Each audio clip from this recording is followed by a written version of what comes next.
Welcome back to All This Math. Today we're going to do some work with subtraction. And before we get started, I'm going to give a shout out to Chairman Fred Hampton, the late Chairman Fred Hampton, who was out of Chicago, who was a leader in the Black Panther Party for self-defense and got a whole lot accomplished by the age of 21 before he was assassinated by the Chicago Police Department. But of course, go do your own research on Chairman Fred Hampton to learn more about that brother, to learn more about the Black Panther Party for self-defense, to learn more about the work he was doing in the Chicago area and the work that the Black Panther Party for self-defense did throughout the United States and beyond. All right, now, like I said, we're gonna talk about subtraction today.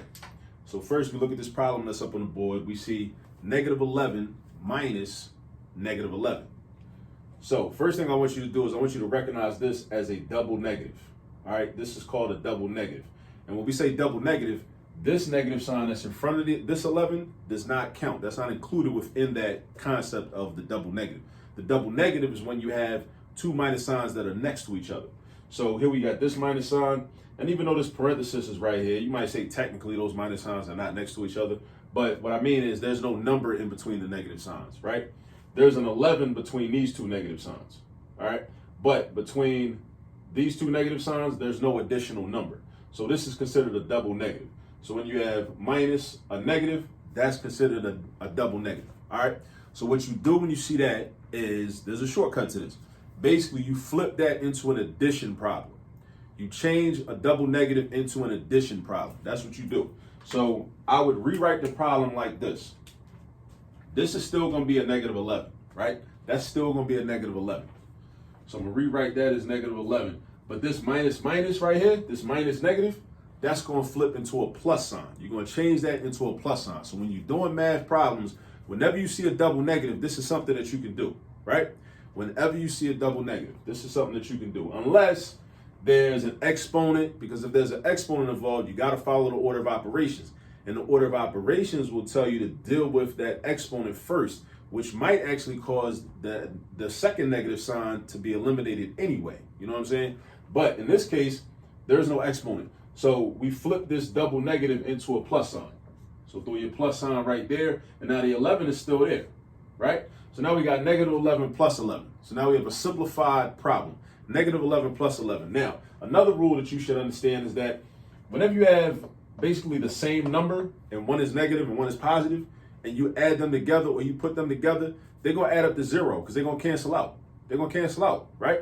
This is similar to saying, like, imagine a bank account, like a bank checking account. You have a negative $11 balance, and then you deposit $11 into that account. Once you deposit $11 into an account that had a negative $11 balance, now you have a $0 balance. You don't really have $11 because you got to get back to a zero balance. You got to break even first.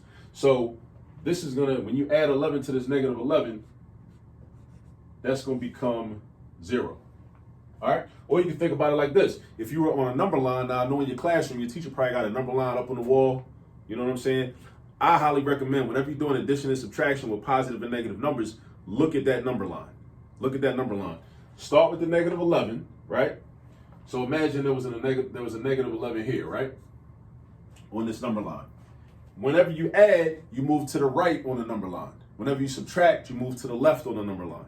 Whenever you add, you move to the right. So imagine I had 11 spaces on here. I don't, but imagine I did. I would go 1, 2, 3, 4, 5, 6, and then keep going and keep going and keep going until I got to 0. Once I went 11 spaces, I guarantee you I would be at 0. You know what I'm saying? Because I'm doing addition, and if I go 11 spaces, I'm going to end up at 0. Okay?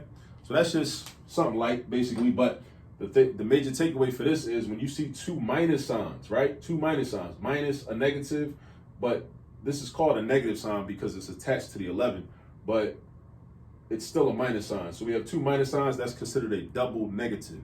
And whenever you have a double negative, you flip it into an addition problem. All right, so it becomes negative 11 plus 11. That's something you're going to have to memorize. That's one of those math rules. It's one of those math rules you're going to have to memorize. The sooner you memorize it, it's going to make life easier. All right, hope that helped. Now, go practice.